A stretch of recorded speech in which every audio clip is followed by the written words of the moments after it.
como en nuestro último método no invasivo de evaluación de la unidad fetoplacentaria, es muy importante que ustedes empiecen a familiarizar con estos términos, porque de una u otra manera los van a poner en práctica en el ejercicio clínico y en el internado, y como lo van a ver en este momento, la monitorización fetal intraparto es una herramienta que estamos ocupando de manera útil, de manera importante, porque nos permite tomar decisiones en un momento específico del trabajo de parto y tomar acciones, ya sea para realizar una reanimación intrauterina, como también la interrupción inmediata del embarazo de haber una alteración en el trazado.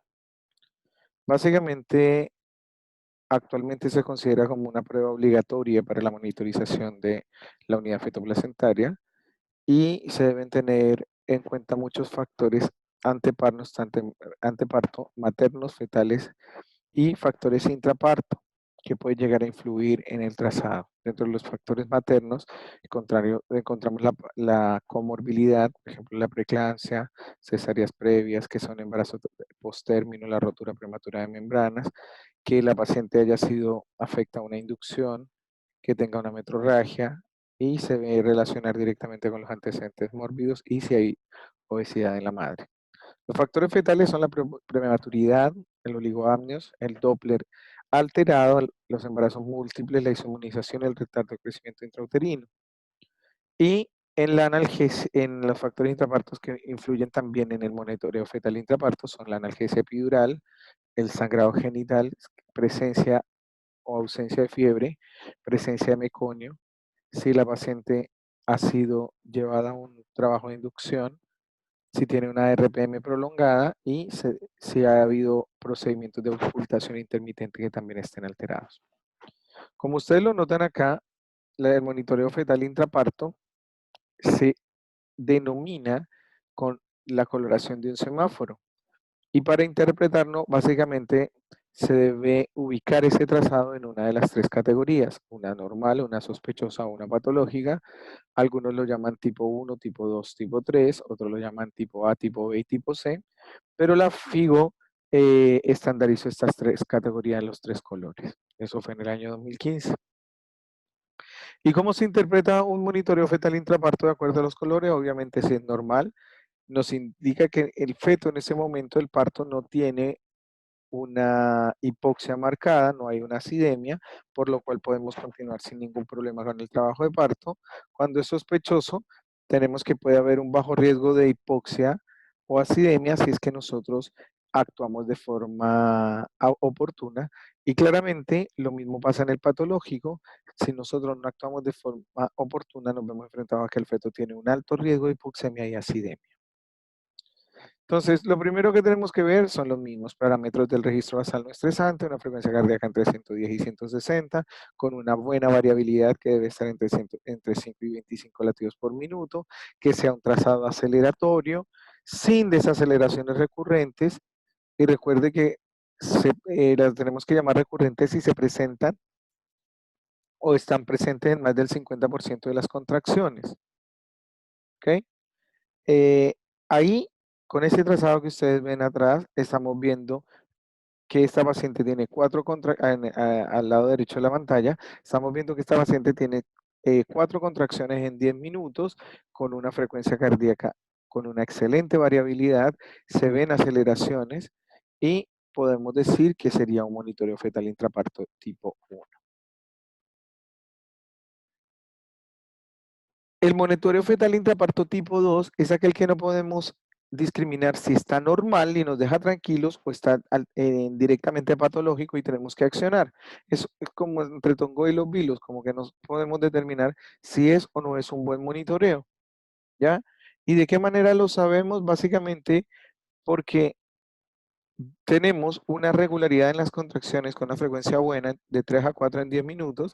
Tiene este monitoreo por lo menos, vemos que tiene buena variabilidad, pero si nosotros empezamos a observar, tiene unas desaceleraciones variables simples, que son precoces, que se presentan antes de la contracción y se recuperan inmediatamente.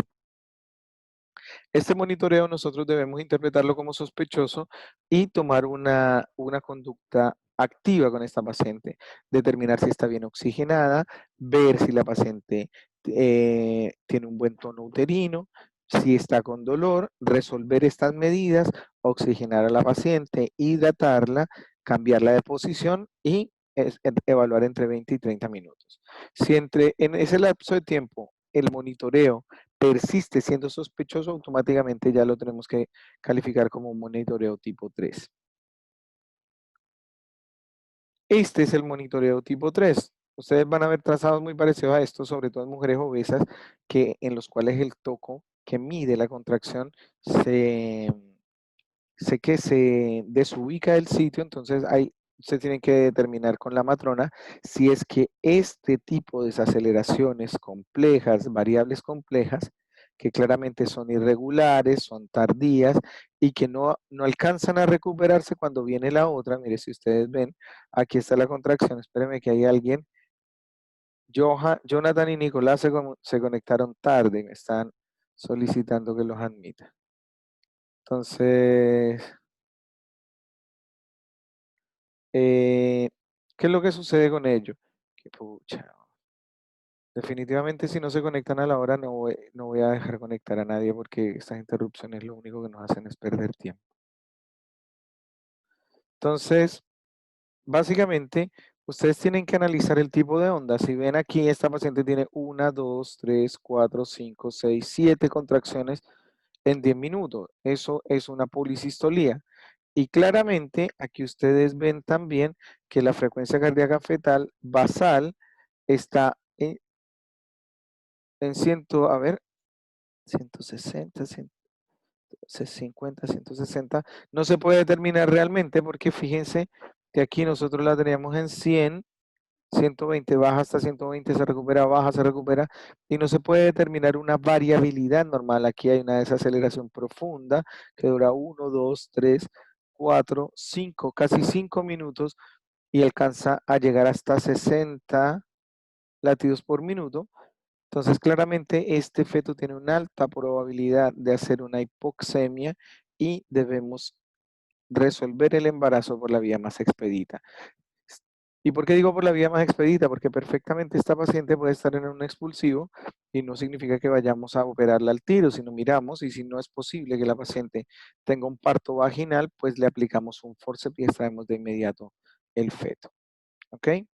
¿Queda claro el concepto de MEFI tipo 1, tipo 2 y tipo 3? Entonces, aquí les voy a explicar las conductas. Cuando es una conducta normal, cuando hay una conducta sospechosa y cuando hay algo patológico, qué conducta debemos tomar. En el trazado normal o MEFI tipo 1, hay predicción de ausencia de hipoxia, luego no requiere ningún tipo de acción específica, básicamente se deja en evolución espontánea el parto. En el segundo cuadrante, en el amarillo, que es un trazado sospechoso, o sea, un MEFI tipo 2 o tipo B, tenemos un feto con una baja probabilidad de hipoxia o acidosis, pero requiere evaluación clínica, vigilar continuamente, determinando cómo está la hidratación, la analgesia, si hay sangrado o no, cómo está el tono uterino, y de haber algo patológico se debe corregir para entregarle a la paciente mayores condiciones. El tipo 3 o patológico que está esquematizado con el color rojo predice la alta probabilidad de hipoxia o acidosis y entonces se requiere una evaluación rápida, reanimación fetal. ¿Qué significa eso de reanimación fetal? Pues disminuir la dinámica uterina con un tocolítico de acción rápida, llámese fenoterol, llámese nitroglicerina, y debemos interrumpir el embarazo por la vía más expedita. Si no hay una normalización con las medidas de reanimación fetal, en cualquier tipo de las acciones llevadas se debe interrumpir por vía alta de urgencia. Y es lo que se conoce como un estado fetal no satisfactorio. Entonces, ¿qué es lo que tenemos que hacer en los MEFI 2 o 3? Básicamente cambiar de posición de decúbito lateral izquierdo a decúbito lateral derecho. Se debe mejorar el retorno venoso de esa paciente. Aparte de eso, hay que hidratarla idealmente con lactato de Ringer o suero fisiológico entre 500 y 1000 ml en bolo. Debemos oxigenar a la paciente a 10 litros por minuto, por lo menos de 30 minutos. Se suspende el goteo oxitóxico que si es que la paciente lo tenía y no se administra misoprostol u otro tipo de agente contráctil. Se puede colocar tocolisis con fenoterol o nitroglicerina, la nitroglicerina entre 100 y 400 microgramos, el fenoterol entre 10 y 15 microgramos. Y hay otra conducta que se puede realizar, sobre todo cuando hay membranas rotas, y es realizar la infusión a través del orificio cervical de 1 litro de suero fisiológico tibio dentro de la cavidad uterina para descomprimir el cordón umbilical que podría estarse obstruyendo por la dinámica. Se supone que con estas medidas uno podría resolver en un 90% estos trazados sospechosos, perdón, y los trazados tipo 3. De no ser así, debemos inmediatamente interrumpir el embarazo. Muy bien, aquí damos por terminada la cátedra de evaluación fetal intraparto.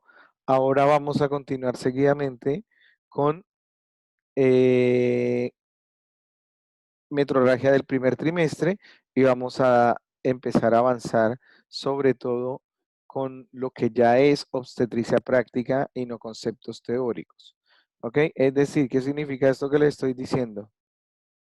Que vamos ahora a preocuparnos por ver algún tipo de tema de la práctica ginecológica habitual. Entonces vamos a partir con las metrorragias para después seguir adelante con lo que es otras patologías durante la gestación. Hasta este momento, ¿alguna duda o alguna pregunta de monitorización fetal intraparto? Muy bien, asumo que no, muchachos. Entonces, vamos ahora a ver monitorización perdón, metrorragia de la primera mitad del embarazo. ¿Se ve en la página la presentación, chicos? ¿Me escuchan? Sí, doctor, sí Sí, se ve. doctor. Perfecto. Bien.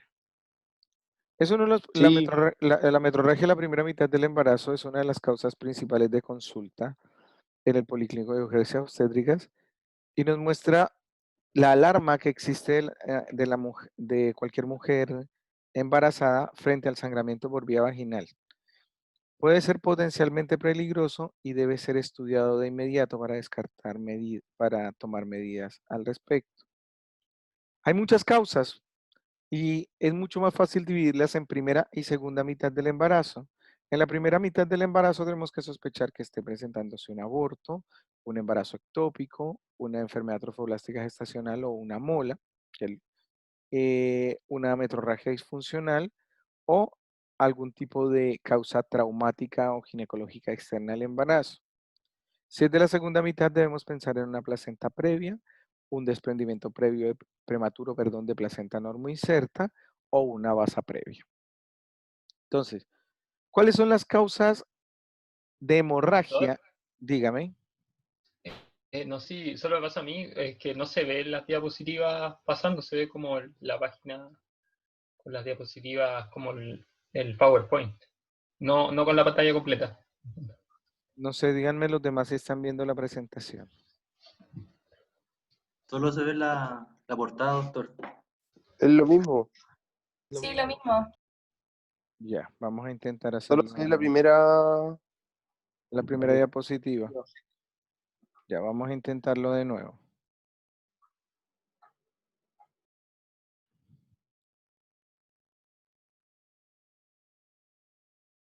Ahora.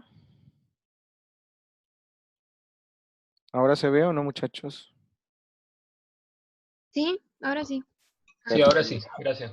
Gracias. Entonces, las causas de hemorragia en la primera mitad del embarazo pueden ser generales, como por ejemplo trastornos de la coagulación materna, dentro de los cuales uno de los más importantes es un trastorno bien conocido que es la enfermedad de von Willebrand, que a pesar de que en el embarazo ustedes saben tienden a compensarse algunos factores de la coagulación, esta es una de las enfermedades que puede generarnos metrorragia. También algunos trastornos endoteliales que pueden generar falla a nivel de los vasos sanguíneos y generarnos fragilidad capilar o sangrados. También podemos describir causas traumáticas como los desgarros vaginales y la rotura uterina. Es lo más frecuente, básicamente, dentro de la metrorragia del primer trimestre de tipo traumático es la metrorragia poscoital y siempre se debe buscar de manera dirigida ante la paciente. Preguntarles si antes de tener el sangrado tuvo algún trauma a nivel vaginal o cervical o si antes de empezar con el sangrado presentó relaciones sexuales con su pareja. Otra de las causas importantes de metrorragia que nosotros debemos determinar y debemos examinar a nuestras pacientes son de origen cervical a nivel del cuello uterino. Pueden ser carcinomas, eritroplaquias, pólipos, miomas en expulsión o simplemente una cervicitis por algún tipo de infección. A nivel del cuerpo uterino debemos descartar que no exista un mioma, un pólipo endometrial, anomalías uterinas, sobre todo septos uterinos o sinequias o algún signo de endometritis previa. Y si es a nivel vaginal, pues debemos ver que no haya una endometriosis, focos endometriósicos, cáncer o algún tipo de adenosis vaginal. Si profundizamos y nos centramos dentro de la obstetricia, básicamente una de las causas de metrorragia del primer trimestre, una de las más importantes es el aborto. Y como ustedes saben, está definido como la interrupción de un embarazo que resulta en la expulsión del feto inmaduro, no viable, es decir, que sea menor a 500 gramos o 22 semanas, ¿ya? Junto con sus membranas ovulares. Es importante que nosotros tengamos esta información para hacérsela saber a las pacientes, porque lo primero que una mujer presenta cuando ha tenido un aborto de manera espontánea o tiene un aborto retenido, es querer saber cuál fue la causa de este problema. Y ustedes deben ser claros y enfáticos en decir que solo, y ojo bien, solo entre el 50 y el 60% de estos problemas es causado por anomalías genéticas. De hecho, el aborto per se es tan frecuente en la mujer que la literatura describe que en aproximadamente un 75% de las mujeres han presentado un aborto una vez en su vida y no lo han notado. No lo han notado, dado que lo confunden con una menstruación muy fuerte. Entonces, es importante que nosotros tengamos la claridad de saber que solo hasta el 60% podría ser causado por una anomalía congénita, entre el 8 y el 15% por una incompetencia cervical, por problemas endocrinos. El 5 al 10%, que no es un porcentaje menor, puede presentarse gracias a la separación coriamniótica, 3 al 5% por infecciones, 3 al 5% por problemas inmunológicos y entre el 1 al 3% por anomalías uterinas. Se puede clasificar según la clínica y la ecografía de varias maneras el aborto, como una amenaza de aborto, un aborto inevitable, un aborto incompleto, un aborto completo, un aborto retenido, un aborto séptico o un aborto habitual. La amenaza de aborto básicamente nos muestra un sangrado genital de una cuantía variable, con o sin dolor hipogástrico. Ojo, no es necesario que estén las dos a la vez. La paciente puede consultar por sangrado genital escaso, no asociado a traumas ni a relaciones sexuales, o puede consultar por un dolor hipogástrico que ellas lo describen como el dolor previo a la menstruación. ¿Ok? No refiere eliminación de tejidos fetales, no refiere pérdida de líquido amniótico ni de membranas ovulares. Al examen podemos encontrarnos una paciente que está en buenas condiciones generales, afebril, con un examen abdominal normal y una evaluación con espéculo en la cual puede haber una escasa cantidad de sangre que escurre a través del cérvix uterino. ¿Ok? Si nosotros a esta paciente la examinamos, le hacemos un tacto bimanual, podemos encontrarnos que el orificio cervical interno se encuentra cerrado, el útero puede estar aumentado de tamaño acorde a la edad gestacional de la paciente y podría o no haber sensibilidad uterina.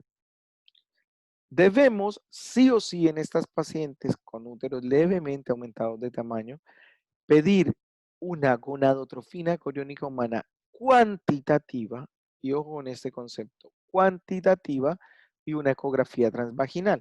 ¿Y por qué una beta-HCG cuantitativa? Porque la gonadotrofina coriónica humana cualitativa solo nos dice si hay o no embarazo. Y nosotros siempre debemos llevar un seguimiento de la curva de crecimiento de la gonadotrofina porque nos permite discernir entre un aborto, un embarazo viable y un embarazo extrauterino. El tratamiento para estas pacientes que tienen amenazas de aborto, se les entrega reposo en cama, abstinencia sexual por mínimo 2 semanas, se inicia progesterona a nivel local, es decir, intravaginal, y si el dolor es persistente o invalidante, se le puede incluso indicar antiespasmódico, sobre todo en supositorios, que son los famosísimos SAE. Ahora vamos a ver qué es un aborto inevitable. La amenaza de aborto, de la cual acabamos de hablar nosotros, que se presenta al examen clínico con un orificio cervical interno, abierto, permeable y dilatado, es reconocida como un aborto inevitable. Son aquellas pacientes que llegan y ustedes pueden ver la protrusión de restos ovulares o incluso de membranas a través del orificio cervical externo. Y cuando se hace la revisión bimanual, pues el orificio es permeable. Es muy poco probable que un tipo de paciente de estos, sin intervención médico-quirúrgica, pueda seguir adelante con su embarazo. El tratamiento se realiza básicamente hospitalizando a la paciente y dejándola desde un punto de vista en evolución espontánea, para que la paciente expulse de forma sola, única, el feto y las membranas ovulares. Después se debería realizar sí o sí un legrado o curetaje uterino. Y si la paciente tiene antecedentes de tener un grupo sanguíneo RH negativo, se le debe aplicar la inmunoglobulina anti-D para evitar isoinmunización, es decir, porque la paciente queda sensibilizada y se debe evitar la isoinmunización del RH con la próxima criatura. ¿Qué Doctor, es? Dígame, doctora. más o menos, aproximadamente, ¿desde qué semana se podría considerar el legrado o depende del caso clínico? A ver, eso es una buena pregunta, doctora. Miren, siempre que nosotros tengamos formación, y de hecho por eso quiero describirles este concepto de aborto completo y aborto incompleto. ¿Por qué? Porque muchas mujeres pueden hacerlo de manera espontánea y la mejor forma de que una mujer tenga un aborto, por ejemplo, hablemos de una mujer que tenga un huevo anembrionado, y esta mujer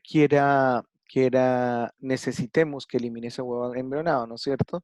Una de las mejores maneras para que ella lo expulse de manera espontánea, natural, es que sostenga relaciones sexuales con su pareja. Ustedes saben que el líquido seminal contiene grandes cantidades de prostaglandinas y ayudaría a que ese cuello se dilate y la mujer empiece a abortar sola. Para eso, yo debo tener ciertos criterios ecográficos. Entonces, si yo a esa niña, ella me dice, doctor, lo que pasa es que yo sangré, eliminé muchos coágulos como panitas, yo le hago una ecografía y debo determinar cuál es el grosor normal del endometrio para decir que la paciente arrojó la mayor cantidad de restos. ¿Ok? Entonces, estas pacientes, por ejemplo, en esta paciente, mínimo deberíamos, o sea, máximo, la longitud máxima de un endometrio, en estos casos debe ser de 13 milímetros. Si la paciente tiene 11 milímetros, nosotros podemos decirle, señora, usted tiene un aborto completo. Incluso algunos autores hablan de 15 milímetros. ¿Por qué 15 milímetros? Porque recuerden que esa es la longitud endometrial en la cual la mujer llega a pic en una fase proliferativa. ¿Ya? Entonces, para cerrar la respuesta que te tengo que dar, Meli, la idea es que toda mujer, como lo vimos en el segmento pasado, debe realizarse una ecografía de primer trimestre. en la ecografía de primer trimestre podemos identificar la ubicación del embarazo y las características del embarazo. Si la paciente no presenta un embrión o presenta un embrión sin nativos, automáticamente se considera como un aborto retenido. Y tenemos dos conductas. Una, dejarlo que evolucione espontáneamente, y la otra es tratar activamente con manejo médico y quirúrgico la resolución del problema. ¿Ok? Ya, gracias, doctor. Muy bien. En el aborto completo, nosotros tenemos una eliminación total de los restos ovulares. El examen físico se debe hacer un tacto bimanual, encontrando el cuello dilatado, el cuerpo uterino disminuido de tamaño, y en la eco no se evidencia material ovular, no se observa el saco, y pueden verse restos. Como te digo, algunos dicen 15, otros dicen 13. Lo que sí es que se debe revisar el olor de la cavidad, porque si la vagina huele mal o el sangrado que sale por el orificio cervical externo es fétido, ya podríamos estar hablando de parámetros sépticos para ese aborto. Un aborto incompleto básicamente genera sangrado, metrorragia y dolor cólico hipogástrico y se asocia a pérdida de tejido ovular a través de la vagina. De igual manera, el orificio cervical interno y externo están abiertos, el útero sigue aumentado de tamaño, mucho menos al esperado, pero sigue aumentado de tamaño y se aplana en un sentido anteroposterior. Puede haber restos ovulares en el tubo vaginal. Estas pacientes se deben manejar con hospitalización, se les debe indicar un curetaje o una aspiración manual endouterina, sí, dado que estas pacientes pueden hacer sangrados profusos por retención de restos ovulares. Si esto sucede, se debe estabilizar hemodinámicamente, realizar los exámenes de laboratorio de rigor para hemoclasificarla y depende del nivel el grado de anemia con la que nos encontremos a la paciente, pues ahí tenemos que determinar si la transfundimos o no. Desafortunadamente, lo más frecuente es que las mujeres hagan abortos retenidos y obviamente que es la retención de los productos de la concepción por más de 8 semanas. Es decir, ese es el tiempo límite con el que contamos nosotros para resolver un aborto retenido. Se diagnostica básicamente por vía ecográfica y se sospechan porque disminuyen los síntomas que las pacientes le entregan a uno en la primera consulta y se encuentran abolidos los latidos cardiofetales o los latidos embrionarios en este caso. ¿Cómo se maneja un aborto? Antes de las 12 semanas se debería hacer un vaciamiento activo, es decir, se pasa a la paciente, si uno quiere madurarle el cuello le indica prostaglandinas y posteriormente se puede hacer una aspiración manual endouterina, que es lo que se conoce coloquialmente como AMEU, o podemos hacer de frente un legrado obstétrico, ¿ya? Si la paciente tiene más de 12 semanas, se puede hacer una inducción del aborto, idealmente con misoprostol, y se espera a que la paciente de manera espontánea elimine el feto. ¿Por qué creen? Doctor, Sí, doctor. disculpe que lo interrumpa, que creo que se le fue como el micrófono hacia abajo, que se escuchaba muy bajito. A ver, ahora. Ahora sí, gracias. Entonces, ¿por qué creen ustedes, doctores, que el aborto retenido se tiene que hacer una diferenciación entre antes de las 12 semanas y después de las 12 semanas? ¿A quién se le ocurre? Porque en uno se hace conducta expectante y en el otro no. ¿Quién me dice? A ver, Pedro Dupré. ¿Por qué crees que hacemos la distinción entre mayores de 12 y menores de 12 semanas? La verdad no sé, no se me ocurre. No. Ignacio, ayúdale.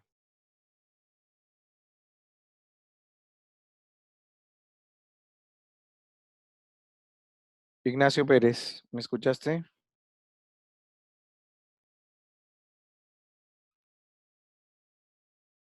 Ignacio, ¿estás por ahí?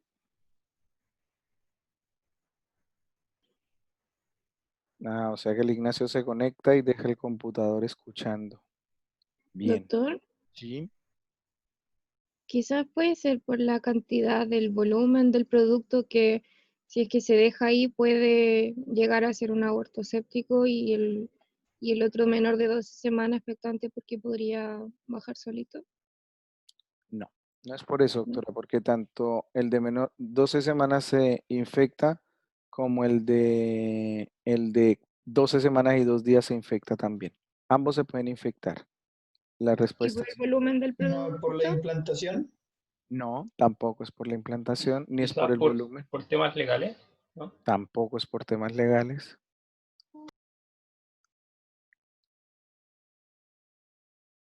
Avísenle a Ignacio que la próxima vez que le haga una pregunta y no me responda, lo voy a excluir del chat, porque no, esto es para que participemos todos, no para que conectemos el computador y nos vayamos a ver la teleserie. Carolina Gutiérrez, ¿qué piensas tú de lo que acabo de preguntar? ¿Por qué hacemos la distinción entre un feto de 12 semanas y uno de mayor a 12 semanas?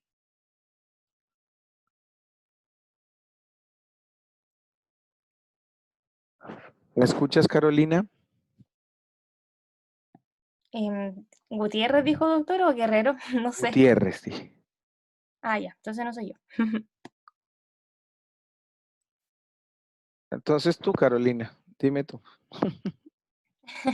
Ya que me escuchaste. Em, Tranquilo, no me interesa que se equivoquen, equivóquense nomás, y la idea es esa. O sea, yo creo que es por los factores de riesgo que tendría involucrada la mamá y el bebé. Ya, no es por los riesgos, doctora. No, entonces no sé. Sabine Gormaz, ¿qué piensas tú?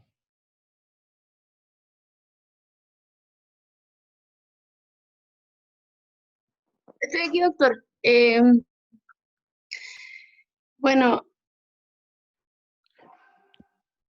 no, Ya no sé, doctor. les voy a cambiar la pregunta entonces.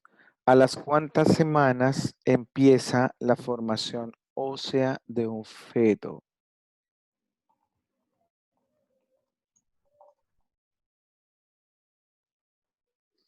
¿En la 8ª semana, doctor? No, doctora, exactamente a partir de la semana 12. Esa es la explicación. Si ustedes manipulan un feto intrauterino a las 12 semanas, se van a llevar una cruel sorpresa porque ese feto ya tiene formación ósea y esos huesitos del feto actuarían como verdaderas agujas a través de ese útero. Entonces, si nosotros lo manipulamos, vamos a romper la indemnidad del cuerpo del feto y eso va a generar que puedan hacer daño al útero. Por eso esperamos a que se elimine el producto y posterior a eso se hace una revisión o un curetaje para extraer los restos que queden bajo control ecográfico o de forma espontánea nada más. ¿Ok? Esa es la explicación por qué se hace a las 12 semanas. Uno dice, ¿cuántas semanas tiene la señora? 12. Ah, ya, entonces se deja en evolución espontánea. ¿Qué significa? Se le coloca el misoprostol de la misma forma, esperamos a que la paciente elimine el producto y después le hacemos la revisión instrumental. ¿Ok? Sí, doctor. Bien. Entonces, el aborto séptico antes, y esto quiero que desafortunadamente en esta presentación no me salió subrayado, pero esta fue una de las ponencias que tuvieron los caballeros y las niñas que hicieron la ponencia del aborto por 3 causales. Antes de hablar de esto, quiero decirles que yo soy objetor por las 3, yo soy objetor de conciencia. La única causal a la cual siempre los médicos, o por lo menos yo que trabajo en el área de alto riesgo obstétrico y perinatología, estamos enfrentados es a la de salvar la vida de la madre. Eso no se llama una causal, eso se llama lex artis y se llama juicio clínico.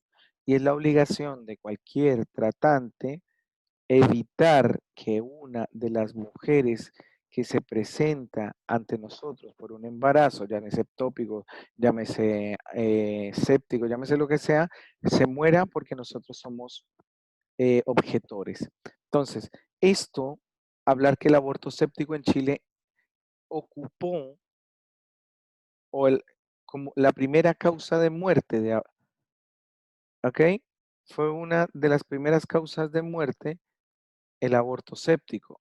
Ahora bien, eso está completamente descartado, ya eso pasó.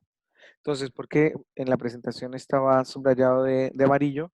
Porque si ustedes miran de forma consciente las cifras de aborto en Chile, hace mucho tiempo que una mujer no se nos muere por aborto séptico. Ahora, si nosotros vamos al fondo del asunto, el aborto séptico es su causa principal son las maniobras abortivas provocadas sin supervisión médica, ya sea porque hay una rotura prematura de la bolsa de larga data o porque el embarazo se gestó con un dispositivo intrauterino o porque no se guardaron las normas de asepsia y antisepsia. Para diagnosticar a una mujer como portadora de un aborto séptico, el signo cardinal es la fiebre. Y eso debemos asociarlo en ausencia de otro foco infeccioso. En esta época donde el COVID está tan de moda, estamos acostumbrados a todo echarle la culpa al COVID. Y hemos tenido pacientes sépticas que han corrido mucho peligro su vida porque les han hecho exámenes para COVID y no han caído en cuenta que son niñas que tienen abortos sépticos. Voy a parar y me reconecto al tiro, muchachos.